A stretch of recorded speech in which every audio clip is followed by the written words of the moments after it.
മലയാള സിനിമയിലെ യുവതാരങ്ങളിലെ ക്രൗഡ് പുള്ളന്മാരില് ഒരാളാണ് നിവിന് പോളി.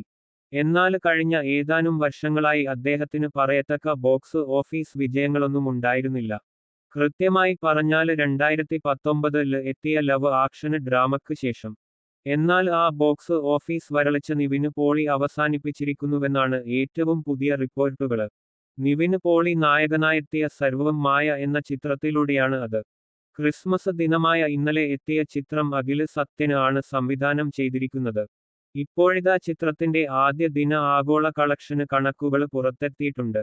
ആദ്യ ദിനം കേരളത്തില് നിന്ന് മാത്രം ചിത്രം 3.50 കോടി നേടിയതായാണ് കണക്ക്. ഗൾഫില് നിന്നും 3.05 കോടിയാണ് ട്രാക്കർമാര് പറയുന്ന കണക്ക്.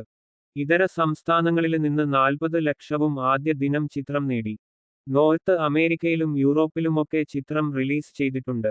ഇതെല്ലാം ചേർത്തുള്ള ആഗോള ബോക്സ് ഓഫീസില് ആദ്യ ദിനം ചിത്രം നേടിയിരിക്കുന്നത് 8 കോടിയോളമാണെന്നാണ് ട്രാക്കർമാര് അറിയിക്കുന്നത്. മികച്ച കളക്ഷനാണ് ഇത്. ഇന്നും മികച്ച ഒക്കുപ്പൻസിയോടെയാണ് ചിത്രം പ്രദർശിപ്പിക്കുന്നത്.